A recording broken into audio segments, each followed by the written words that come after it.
Hello, everybody, and welcome to the Tuesday edition of Video Clips. And I'll start with a couple of announcements.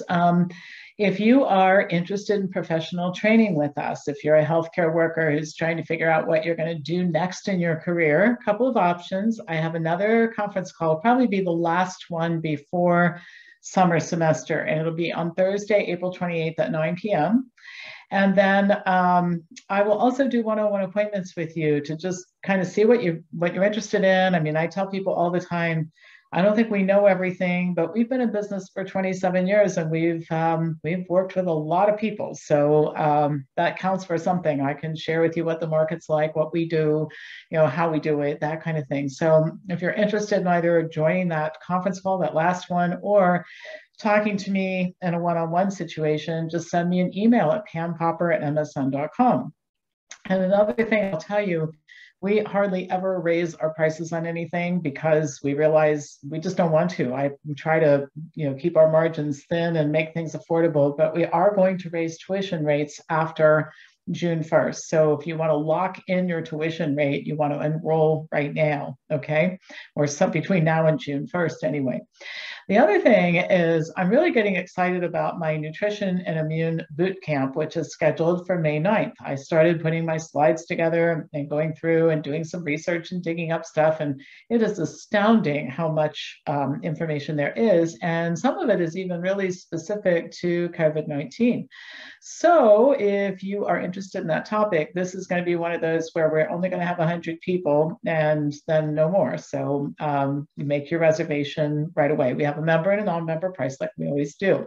So that's coming up on May 9th. And then I'll soon have some great information on speakers for our fall conference this year. So stay tuned for that. Probably next week I'll make some announcements.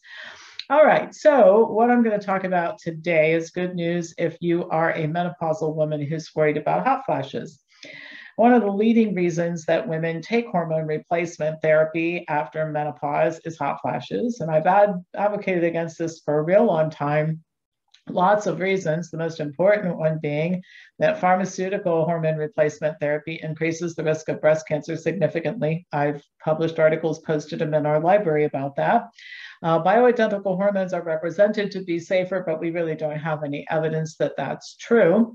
Neither choice addresses the cause, and we have a huge amount of evidence showing that when you suppress symptoms with drugs or supplements, usually things don't turn out so well. The outcomes are not better, and sometimes you don't get much other than just symptom relief. You do not get better health. Hot flashes and other unpleasant symptoms of menopause result from abnormal hormone levels, and it's well established that diet plays a very big role in hormone regulation throughout a woman's life. For example, diet is a major contributor to the age of menarche, PMS, and other menstrual misery, infertility, and symptoms associated with menopause. Well, a new study shows that adopting a plant-based diet reduces hot flashes associated with menopause a lot. The study was a 12-week randomized controlled trial that included women between the ages of 40 and 65 who had not had a menstrual period during the last 12 months. Those taking HRT, medications for weight loss, or had a history of drug use, or who were already consuming a plant-based diet were excluded from the trial. Frequency and severity of hot flashes were recorded using a mobile phone app, and then psychosocial and physical symptoms were tracked, and the patients weighed themselves using a self-calibrating scale. Patients in the intervention group had a 79% decrease in total hot flashes versus 49% in the control group. Perhaps more important, frequency of moderate and severe hot flashes decreased by 84% in the intervention group, as opposed to only 42% in the control group.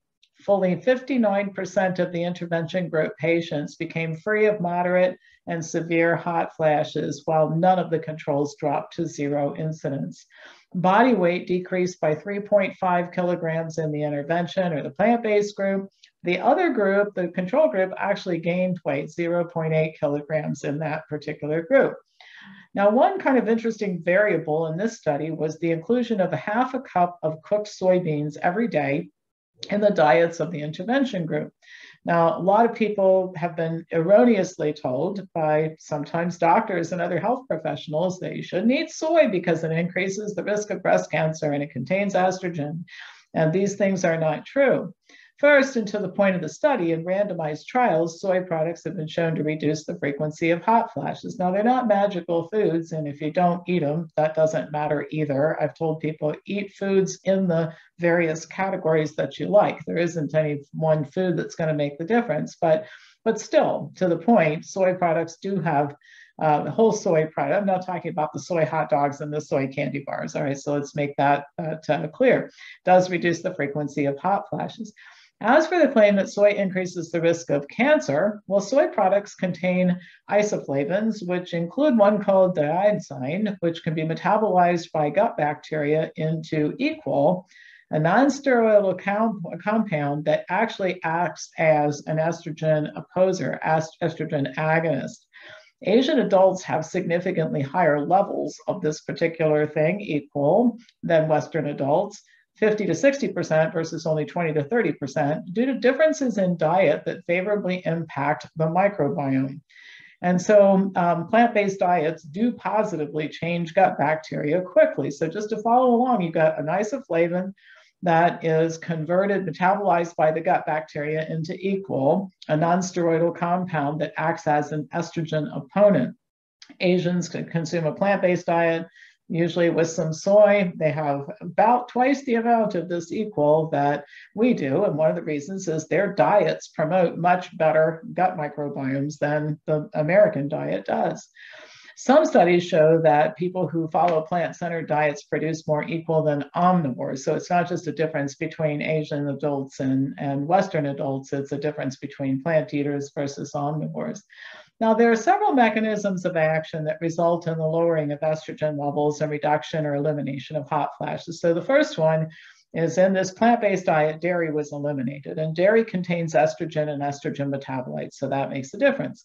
Weight loss. Fat cells produce hormones converted to estrogen in the bloodstream. Lose weight, and you end up having your estrogen levels drop as a result. Higher fiber diet, which carries waste product, including estrogen, out of the body. Lower fat, which promotes weight loss, and there are all kinds of other things I could say about it, but this isn't a lecture about high fat. And then soy, the inclusion of soy.